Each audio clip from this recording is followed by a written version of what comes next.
আসসালামু আলাইকুম প্রিয় বার্সা ফ্যান্স।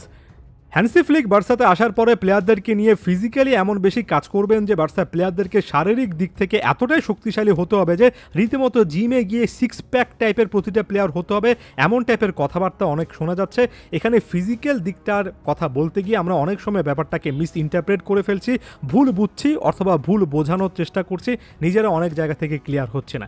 একটা এক্সাম্পল দিই, ধরুন উপমহাদেশের কোনো একটা দেশে একটা যখন মুভি হয়, যারা ভালোভাবে সিনেমা বানান তারা অনেক সময় কোনো একজন স্টারকে আনতে গিয়ে সেই স্টারের ফিজিক্যালিটি, তার সিক্স প্যাক বডি আছে কিনা এগুলোতে গুরুত্ব দেন, এতটাই গুরুত্ব দিয়ে ফেলেন যে অ্যাক্টিংটা তখন আসলে প্রাধান্য পায় না। খুব বেশি দিন কিন্তু সেই অ্যাক্টররা লাইমলাইটে থাকতে পারেন না। অবশ্যই আপনার একটা গুড ফিজিক থাকতে হবে, তবে সবার আগে অ্যাক্টিংটা জানতে হবে। ঠিক একই রকমের কথা কিন্তু এই ফুটবলের ক্ষেত্রে প্রযোজ্য। অবশ্যই আপনার ফিজিক্যালি অনেক বেশি করে অ্যাক্টিভ হতে হবে। হ্যান্সি ফ্লিক সেই জিনিসটা আসলেই ডিমান্ড করেন। তবে একই সঙ্গে এই জিনিসটা কেন আমরা বারবার করে ভুলে যাচ্ছি যে হ্যান্সি ফ্লিক সকলকে বডি বিল্ডার বানিয়ে ফেলবেন না, বরঞ্চ হ্যান্সি ফ্লিকও নিজে কিন্তু খুবই ট্যালেন্টেড একজন কোচ, যিনি কিনা একটা পজিশন বেস সিস্টেমে এর আগে যথেষ্ট ভালো খেলিয়ে এসেছেন বায়ার্ন মিউনিখকে, যিনি ট্যাকটিক্যালি খুবই সাউন্ড একজন কোচ, যিনি ট্যাকটিক্স নিয়ে কাজ করবেন, বল পায় অ্যাবিলিটি নিয়ে কাজ করবেন। যখন বল পায়ে থাকবে না তখন যাতে করে প্লেয়াররা অ্যাগ্রেসিভ প্রেসিং করতে পারে সেজন্য তিনি হয়তোবা শারীরিক দিকটাতে গুরুত্ব দেবেন। এটা মুখ্য ব্যাপার নয়। মুখ্য জিনিসটা হচ্ছে বার্সাকে কোয়ালিটি ফুটবল খেলতে হবে, তারা তাদের স্কিলটা অবশ্যই মাঠের মধ্যে দেখাতে পারবেন এবং সেই জিনিসটা করতে হবে। এর পাশাপাশি বর্তমান সময়ের তুলনায় আরেকটু পরিশ্রম করে খেলতে হবে। ফিজিক্যালিটি এখানে একটা সেকেন্ডারি ফ্যাক্টর হিসেবে আসে। তাই অনেক জায়গায় দেখতে পাচ্ছি, এমনকি বার্সাবাজেও দেখতে পাচ্ছি, অনেকে বলছেন অমুক অমুক দেশের প্লেয়ার লাগবে, অনেকে বলছেন আফ্রিকান প্লেয়ার লাগবে, কারণ বিশাল রকমের ফিজিক্যালিটি আছে। এমন প্লেয়ার না থাকলে হ্যান্সি ফ্লিক একটা ভালো দল তৈরি করতে পারবেন না।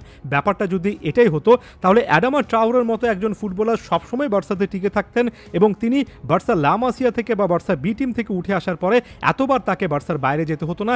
এমনকি 2022 সালে বার্সাতে লোনে ফেরার পরে একটা সিজন পরে তাকে কিন্তু অন্য একটা ক্লাবে চলে যেতে হতো না।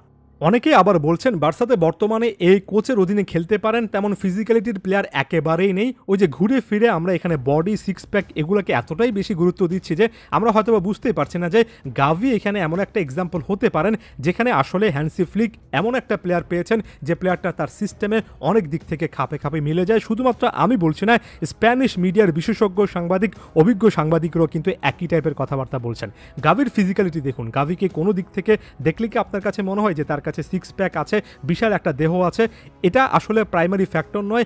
গাভির খেলার স্টাইলটা, তিনি যে লাগাতারভাবে রান মেক করতে পারেন, বিশাল একটা এরিয়া কভার করতে পারেন এবং প্রতিনিয়ত বলটা নিজের পায়ে না থাকার পরে প্রতিপক্ষকে চার্জ করতে পারেন, সেই ফিজিক্যালিটি লাগবে এবং সেটা করার জন্য ট্রেনিং গ্রাউন্ডে যা যা করা লাগে, জিমে যা যা করা লাগে, সেই টাইপের ফিজিক্যাল এক্সারসাইজগুলোর ক্ষেত্রে এই কোচ আসলে গুরুত্ব দেবেন। তাই যখন বলা হয় যে ফ্লিকের অধীনে খেলার মতো অনেক বেশি প্লেয়ার বার্সার কাছে নেই, তখন আমি একমত প্রকাশ করি এজন্য যে আসলে গাভি যে জিনিসটা করতে পারেন, যে রিলেন্টলেসলি প্রেস করতে পারেন, সেটা বাকি প্লেয়াররা করতে পারবেন কিনা সে ব্যাপারে আমি এখনও সন্দিহান। ব্যাপারটা মোটো এটা নয় যে আমি কোনো একজন প্লেয়ারের বডি, মাসেল এগুলোতে এত বেশি ফোকাস করছি যে শুধুমাত্র সেটাই অনেক বেশি করে লাগবে, এটা মিন করার চেষ্টা করছি। এখানে ফ্র্যাঙ্কি ডিয়ংও অনেক বেশি করে কাজে আসতে পারেন, এমন একজন মিডফিল্ডার যিনি কিনা শুধুমাত্র ফিজিক্যালিটির ইস্যুর জন্য নয়, বরং তার চেয়ে অনেক বেশি এই সিস্টেমটার কারণে 4-2-3-1-এ যখনই খেলেছেন তখনই ডাবল পিভটের একজন হিসেবে অনেক ভালো করেছেন। কোম্যান যখন বার্সার কোচ ছিলেন তখনই এই সিস্টেমে তিনি ভালো করেছেন এবং এই কোম্যানের অধীনে নেদারল্যান্ডস যখন 4-2-3-1-এ খেলেছে তখনও জাতীয় দলে এই সিস্টেমে খুব ভালোভাবে ফ্র্যাঙ্কি ডিয়ং মানিয়ে নিয়েছে। ইন শর্ট, গাভি তার প্লেয়িং স্টাইলের জন্য, ফ্র্যাঙ্কি ডিয়ং এই সিস্টেমে এর আগের এক্সপিরিয়েন্সের জন্য খুবই গুরুত্ব পাবেন। বাকি প্লেয়ারদেরকে এই টাইপের একটা অ্যাটিটিউড, এই টাইপের একটা প্লেয়িং স্টাইলের মধ্য দিয়ে আসতে হবে এবং সেটা করার জন্য যে পরিমাণ ট্রেনিং করা লাগে সে জিনিসটা করতে হবে। ব্যাপারটা আগে টেকনিক্যাল স্কিল, আগে একটা স্টাইলের সঙ্গে মানিয়ে নিতে পারার অ্যাবিলিটি, তারপর ফিজিক্যাল স্ট্রং হওয়া, আদার ওয়ে অ্যারাউন্ড না। অর্থাৎ আগে আপনি বডি বিল্ডিং করে একেবারে বিশাল একটা শরীর বানিয়ে ফেলবেন, তারপরে আপনি হ্যান্সি ফ্লিকের সিস্টেমে সুযোগ পাবেন, ব্যাপারটা এমন নয়। তাই এখনও বার্সার কাছে একেবারে অনেক বেশি না হলেও আমার কাছে মনে হয় শুরু করার মতো প্লেয়ার আছে, যাদেরকে কেন্দ্র করে আসলে হ্যান্সি ফ্লিক তার সিস্টেমটা শুরু করে দিতে পারেন এবং ট্রান্সফার মার্কেটে যদি তিনি আসলে 2-4টা সাইন করতে পারেন ভালোভাবে, যেগুলোকে তিনি আসলে টার্গেট করছেন যে প্লেয়ারদেরকে, তাহলে হয়তো বা বার্সার কামব্যাক মোমেন্টটা হ্যান্সি ফ্লিকের অধীনে আমরা পাবো, একটা জোরালো সম্ভাবনা আছে।